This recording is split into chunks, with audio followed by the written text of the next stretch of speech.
Hey everybody, Chief Meteorologist Brad Panovich here. We're talking about the partial solar eclipse this weekend that we're going to see for hopefully parts of the Carolinas. It's a specific type of eclipse, so let's talk about what we're going to see, what we're not going to see, and more importantly, some of the safety tips. Let's first of all talk about what we're going to see. Now, there's three types of eclipses we see with the sun. There's a partial, there's an annular, and there's a total. Now, total eclipse is what we had back in 2017. That was spectacular. We are not going to have a total eclipse anywhere in the US, but out west, we are going to have what's called an annular eclipse. What that means is basically the moon's distance is farther away than it normally would be for a total eclipse. So while it's going to go in front of the sun, it's not going to completely block out the sun totally. So what you're going to see, if you're out west in the totality, you'll see something like this. You actually get a ring of sunlight. So it will not be completely dark, even in totality. That's important to know because a lot of folks say, I love eclipses because it gets completely dark. That's not the type of eclipse this is. This is sometimes referred to as the ring of fire eclipse. So where is that ring of fire eclipse totality? Right there. You see that path through the western part of the country from the northwest down through Nevada, Utah, Albuquerque, New Mexico, and then down through parts of Texas. Here in the Carolinas, because we're so far to the east, you could see we're basically in this 30 to 40% range right here. And I'll kind of show you what this looks like locally. So this is for the Charlotte metro area in particular. So what's going to happen on Saturday at 11:50 a.m., we'll see the first little bit of the sun begin to get blocked out. By the time we get into the afternoon, let me pause this. We'll let this go forward. We'll pause it right here at max eclipse, 1:16 p.m.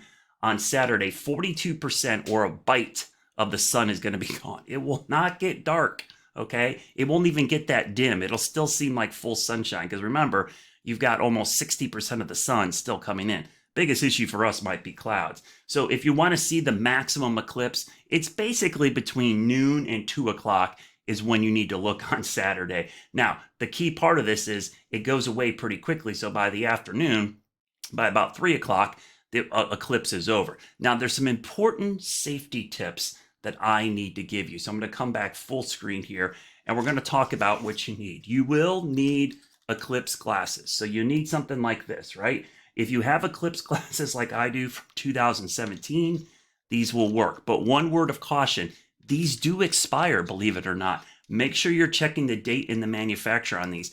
The tint eventually over time fades. So if you have 2017 ones, they're probably going to be fine for this year's eclipse. If you have them before 2017, let's say in 2017 you had old ones, don't try using those again.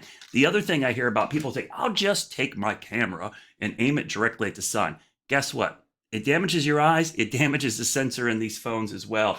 You actually need something like this, a solar filter. This is one I bought. It's actually a pretty cheap and effective way. It looks like the solar filter that you see on the glasses, but this goes over the lens of my lens, over the top of my lens and filters it. One thing you can do if you have a couple pairs of solar glasses is take them and your phone and shoot through this. You want to do that because you'll damage your phone unless you do otherwise. Another thing you can do, which is a great tip, is you can make a viewer. I love doing this. Now, this is an example. I love Time and Date. They do a great job of explaining this. There's aluminum foil or a pinhole on one side. You got a white box or a white screen on the other side of the box. You let the light from the sun come in. You don't look at the sun. You look at the reflection of the sun on something else. You can make these with just a piece of paper or a piece of cardboard. Just cut a pinhole in it, let it project down on something else, and that way you don't have to look at the sun at all. Get a lot of questions from welders. Hey, Brad, I have welding goggles or welding glasses. Here's the key part here is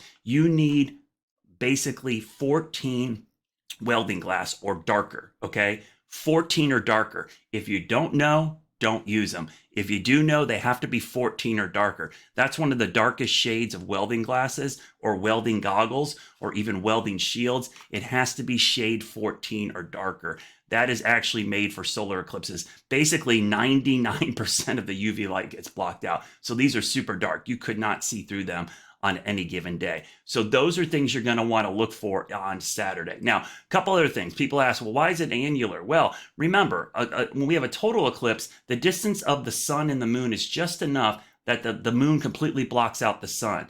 What happens in an annular eclipse is basically the moon is a little bit further away because remember, it's an elliptical orbit, not a complete circle. So there's basically some sunlight that makes it around and you get an annular eclipse. So that's what's coming up on Saturday. Again, even if you're in totality, which is out west, you're going to see something in the middle, not something on the right. Now, there is a total solar eclipse coming up in April of next year. That one is going to be spectacular. That'll go across the middle of the country.